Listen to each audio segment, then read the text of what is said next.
Hello friends, good morning সবাইকে। সবাই কেমন আছো? আশা করছি সবাই ভালো আছো। আজকে হচ্ছে মহান অক্ষয় তৃতীয়া তিথি, ভীষণ পুণ্যের একটা দিন। যারা আমরা সনাতনীরা রয়েছে তারা তো জানি। তো সবার জন্য রইল অক্ষয় তৃতীয়ার অনেক অনেক শুভেচ্ছা। সবার জীবন অক্ষয় হোক, সবার খুশি অক্ষয় হোক, সবাই আনন্দে থাকো, এটা ঈশ্বরের কাছে প্রার্থনা করছি। তো আমি হচ্ছে কৈবল্য ধামের রাম ঠাকুরের দীক্ষিত। তো যেদিন আমি দীক্ষা নিতে গিয়েছিলাম সেদিন আমাদের শ্রদ্ধেয় মহারাজ আমাদেরকে বলেছিলেন যে অক্ষয় তৃতীয়ার দিনটা যেন বিশেষভাবে পালন করা হয়। তো আমি আজকে তাই পুজো দিতে বসে গেলাম। আজকে আমাদের রাম ঠাকুরের সমাধি স্নান হয়, ডাব দিয়ে স্নান করাতে হয়। তো তোমরা দেখতেই পেলে আমি একটা ডাব নিয়ে নিয়েছি এবং এটা ডাবের জল দিয়ে ঠাকুরকে স্নান করালাম। তার সাথে একটু ঘি মধুও অ্যাড করে দিলাম। ঘি মধু দিয়ে ঠাকুরের চরণ ধুয়ে দিলাম। আসলে খুব ইচ্ছে ছিল ফেনীতে চৌমোহনীতে আর কি, যেখানে আমাদের ঠাকুরের সমাধি মন্দির রয়েছে, ওখানে যাওয়ার জন্য। তো গিয়েছিলাম একবার, কিন্তু অক্ষয় তৃতীয়াতে কোনোদিনও যাওয়ার সুযোগ হয়নি। তো আসলে কি হয়, ঠাকুর চাইলেই সব হয়। যদি ঠাকুর কোনো দিন চান যে আমি ওখানে গিয়ে সমাধি স্নান করে, তাহলে সেটাও একদিন হয়ে যাবে আশা করছি। তো সকাল সকাল বসে গেলাম পূজা দিতে। আজকে যেহেতু আমার মেয়ের পরীক্ষা নেই, স্কুল বন্ধ রয়েছে, তাই আমি কাজটা সকালে করতে পেরেছি, না হলে হয়তো আরেকটু লেট হতো। তো ঠাকুরকে স্নান করিয়ে নিলাম। একটা মালা গেঁথে নিয়েছে, দেখো আমার কাছে ফুল দিয়ে, এখানে নয়নতারা ফুল রয়েছে যেগুলো আমার কাছেই ফুটেছে, আর এগুলো দিয়ে আমি ঠাকুরের জন্য একটা মালা গেঁথে নিয়েছি। আসলে কি হয়েছে, আমি সব কিছু জিনিসই আনিয়েছি, কিন্তু মালাটা আনার কথা আমার মনে ছিল না।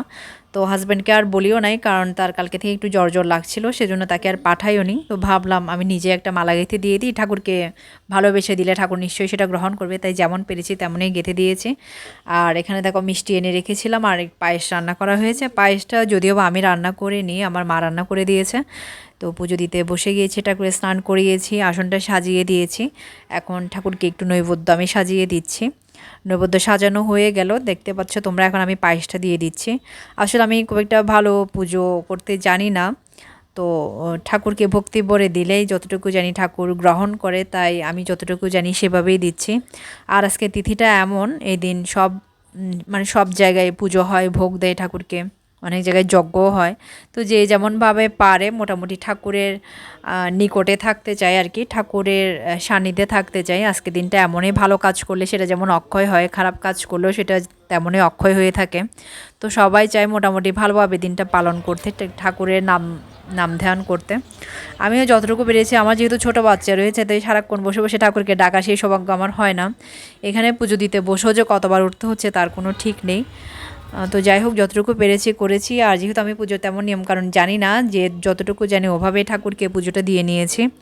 আসন সাজানো শেষ, আমি এবার ঠাকুরের যে আমাদেরকে দীক্ষা মন্ত্রটা দিয়েছে আর কি, ওটা দিয়েই আমি নৈবেদ্যটা উৎসর্গ করে দিচ্ছিলাম। তো দেখো এখন উৎসর্গ করে দিচ্ছি আমি। ধূপবাতি জ্বালিয়ে দেওয়া হয়েছে, আর ঈশ্বরের কাছে প্রার্থনা করছিলাম সব কিছু যেন ভালো হয়, সবাই যেন সুস্থ থাকে। তোমরা কীভাবে তোমাদের অক্ষয় তৃতীয়া কাটালে এটা কমেন্টে জানাতে পারো। আর সবাই সবার জন্য প্রে করো, আমিও সবার জন্য প্রে করেছি। এখন একটু আরতি দিয়ে নিচ্ছি। আসলে আজকে ঠাকুরের নাম ধ্যান করতে পারলেই ভালো। তো একটু গীতা পাঠ করার ইচ্ছা আছে, একটু গীতা পাঠ করব। আমি আসলে সকালে মেয়েকে পড়িয়ে নিয়েছিলাম, তো ওকে পড়ানোর পরে পুজো দিতে বসে গেছি। আরতি দেওয়া হয়ে গেলে একটু গীতা পাঠ করব। অনেকক্ষণ ধরে এখানে বসে বসে করার আমার সুযোগ হয় না, কারণ ছোটো বাচ্চা যেহেতু রয়েছে, ওর অনেক কাজগুলোই আমাকে করতে হয়। তো আজকে একটু নিরামিষ খাবো, তো রান্নাবান্নাও নিরামিষে করা হবে। আমার মেয়েরা কাঁসা বাজাতে পছন্দ করে বেশি। আমি যখন পুজো দিই, ও আমার পাশে এসে বসে বলে, মা আমাকে কাঁসাটা বাজাতে দাও। তো কাঁসাটা ওই বাজায় সবসময়, আর আমি কাঁসা উলুধ্বনি একসাথে দিতে পারি না। উলুধ্বনিটা নতুন করে শিখেছি আর কি, দিতে দিতে শেখা হয়ে যায়। তো একটু গীতা পাঠ করে নিচ্ছি। আসলে একটু গুরু গীতা পড়ারও ইচ্ছা ছিল, কিন্তু গুরু গীতাটা আর গীতা ভাগবত গীতা একসাথে এখন পড়তে পারছি না, কারণ অত টাইম এখন নেই। তো এখন ভাগবত গীতাই পাঠ করলাম, আর সন্ধ্যার সময় গুরু গীতাটা পড়ে নেব। তো ফ্রেন্ডস, আজকের মতো ভিডিওটা এখানেই শেষ করে দিচ্ছি। সবার অক্ষয় তৃতীয়া ভালো কাটুক। আর যারা আমার চ্যানেলকে এখনও সাবস্ক্রাইব করেনি, প্লিজ একটু সাবস্ক্রাইব করে দিও। আর যারা ফেসবুক থেকে দেখে একটু ফলো করে পাশে থেকো। সবাই ভালো থেকো, সুস্থ থেকো। পরের ভিডিওতে আবার দেখা হচ্ছে। টাটা।